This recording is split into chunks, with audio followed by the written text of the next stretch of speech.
everybody, Ramon Ray, publisher of zoneofgenius.com with Sandy Lowe, who heads communications globally for Zoho. I think I got that about right? Yes, you did. Hi, Ramon. Okay. Hey, Sandy, you have a global team. Yes. You are based in the U.S. with, I'm guessing, these are my words, not yours, U.S.-centric mindset, but you have a global team.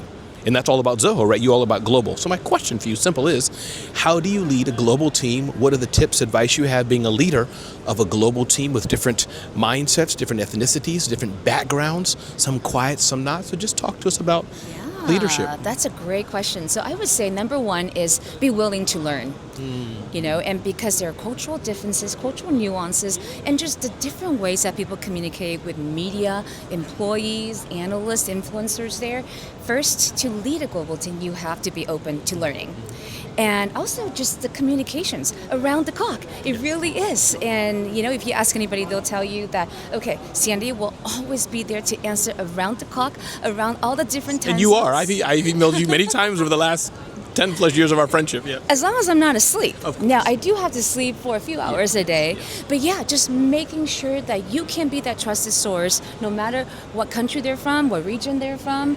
But, having localized messages, regionalized messages, and of course, a common set of corporate-wide messages, and making sure that is clear to everybody, no matter what country they're in. And is that one thing you do then with Zoho? For example, Zoho, privacy, privacy, privacy. There's no question, no matter where in the world, privacy is a must. That's going to be talked about. But if it's in El Salvador, we can talk about, I don't know, whatever El Salvadorian people enjoy, which we may not do or may do in Ireland. Did I say that about right? If you get what I mean, there's some pillars that Zoho will always have. Yeah. But yet, we get it. Irish people are like this, and Costa Rican people like this. Say it better than I'm trying to ask. Absolutely, and that's where the three tiers really come in. Privacy absolutely is one of our convictions. And transnational localism, you heard this term used many times, another one of our convictions. And then that story then gets regionalized. Okay, so in Latin America in general, what does that really mean? And what does that mean to employees and our customers? And then, of course, then at the local markets, sometimes even within certain villages or certain states within certain countries, we make sure that we don't force feed one corporate line to anybody. Because I think that's a Zoho approach. Yeah, no, I like that. Can you give me a story and cloak it if you can? But I guess what I'm trying to ask is that what's something that may have happened or could have happened, and you're like, here's how I had to solve it. And I'll give an example. You have Ramon on your team. He's peppy and this, that, and the other, and this, that, and the other. You have Jenny on the team, and she's maybe more reserved. And you notice there's a conflict.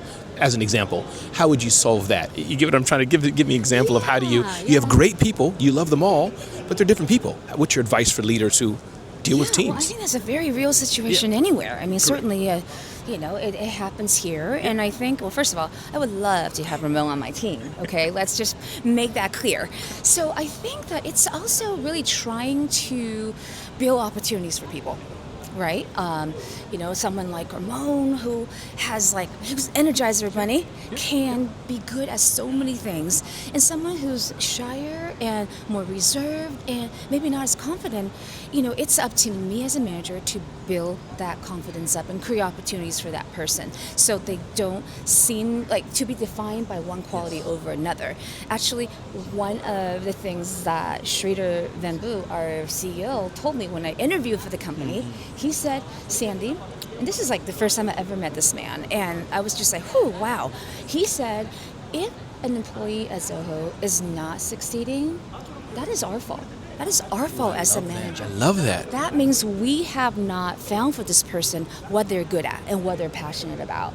And I really do try to manage and live by those words. I love that. Last thing, maybe let's talk about time management. How do you manage your time? Again, you have a global team across time zones. You and I have worked together. You handle multiple things with multiple people. Just any hacks, or is it just you got to do what you got to do? Or do you have any filters or hacks or, I don't know, anything? Yeah, well, I don't know if this is a good quality. I think it's going to be good. I think to do all the different things, you have to multitask well. And I know it's a controversial thing. I multitask across the board, but I think, some people think that you should really be present for one thing at a time. So I'm trying to still learn that balance, to be very honest. But for me, I think multitasking, prioritizing, and then reprioritizing again at any given moment to make sure that I'm there for the most urgent task is how I survive. I love that. Oh, and last question. And Sandy, of course, zoneofgenius.com.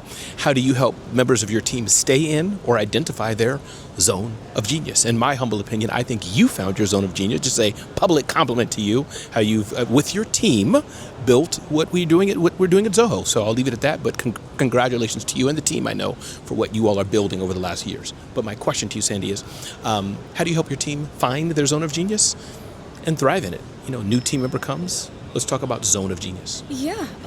I love that name, by the way. Thank you, I do too. Yeah, and I think the goal really is to let them shine as themselves.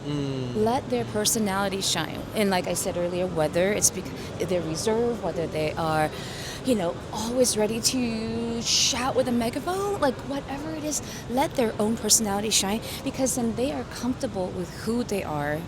And that will also shine through their work. And then one last point is one very important thing is that they should never have to choose between work responsibility or personal responsibility. I think it's really important that both are balanced and equal, and that, when it comes down to it, someone's personal life is just as important, and you need to pay attention to that, because if they're happy, their work will be happy, and we need to find that fulfillment in our personal lives too. I love that. Sandy Lowe, Head of Communications at Zoho. Ramon Ray, publisher of zoneofgenius.com. Thank you. Thank you, Ramon.